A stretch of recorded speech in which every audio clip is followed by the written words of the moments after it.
want to be like Pierre? Do you want to make amazing, melodic, harmonizing beats just like Pierre? Well, you've come to the right guy. Straight off a haircut, right from the hair salon, and I got a beat for you. So don't worry. Alright, so I got the Tyrell N6, and this is my melody right here. It kind of sounds like X Factor by Pierre, if you've heard that one. I really like that one. I mean, it's probably not his best, but it's definitely a solid song, and it really has a lot of similarities to this chord progression right here. This chord progression is a 1-6-5-7-1 progression with some strums, and we just have this rhythmic, I guess you could, it's kind of arpish, the way it goes up like that, if you just kept repeating it, but I just have it at the end of the chord, so we'd have it, the 1, the 6, the 5, the 7, and then the 1, and then it's just repeating over and over again. So, I like that.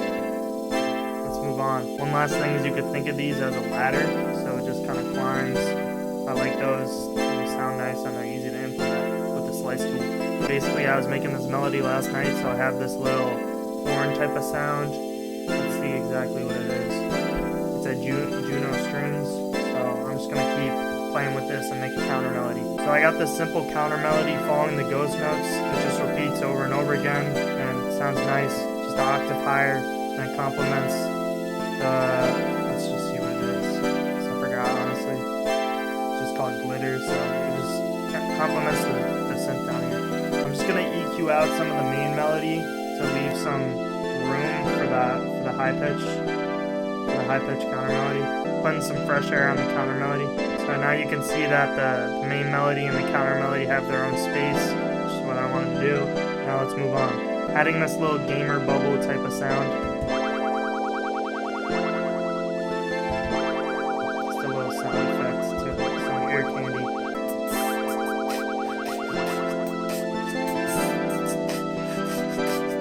Alright guys, so I want you to hear this all together. These two counter melodies are kind of clashing, but if I take one of them out, it sounds good. And if I take the other one out, it also sounds good. Turn this down a little bit.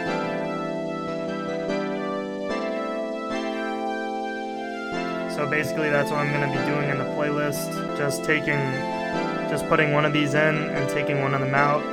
Just keep doing that and then just finish the beat like that. Basically with this bell melody, I just followed the ghost notes again, but it had a little bit more of a harpy feel and had added some more bounce with this one.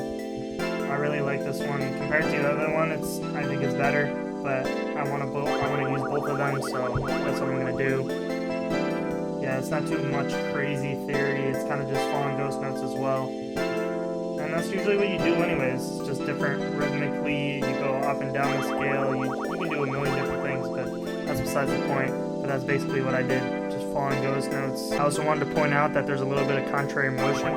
As you can see with the main melody it goes up, and then with the bell counter melody it goes down. So I just wanted to point that out. That's another thing you guys can do to make your melodies a little bit saucier and spice them up. Alright guys, so for the Pierre drums, I'm just going to go into this Pink Girls kit and pick out some simple Pierre type drums and just lay out some simple patterns, because a lot of Pierre's patterns are very simple and repetitive, but they sound very good. So I skipped the drums because they're very repetitive and simple, but we got this Luger clap with a little bounce here at the end. And then we got the simple 808, it just hits on the root note and then goes down to 6, 5, 7, and then here at the end I added a little sauce to keep it bouncy and fun to listen to. Got very simple hi-hats as Pierre likes to do with the simplicity, and he has just some triplets and then some 2 triplets at the end to keep it going, keep it fun to listen to as I said before. Accent snare, accent open hat. That's pretty much it, man. Just some good mixing, and that's all you really need for your Pierre drums. So talking about my arrangement, basically I like to have the intro for 8 bars, and then the main beat part for 32 bars, then a bridge for 8 bars, and then it goes back and finish it off with just 8 bars. I like how it's laid out. I usually just lay it out this way every single time. I have the gamer bubble every 16 bars, and then I have the first counter melody for 16, and then the second counter melody for 16, and then it goes back into here. And usually I like to start off with less drums, like bring in the rest of the drums for the last 24, and leave some of the drums out for the first 8. And that's pretty much how I like to do it. I mean, you could do it a lot of different ways, but my general rule in my head is 8, and then 32, 8, repeat, and I usually drop out a counter melody and add a counter melody, or do some sort of thing for the back half 16. So I already mixed it off camera, and I'm just going to let you guys listen to it. So here's the beat. Jwill.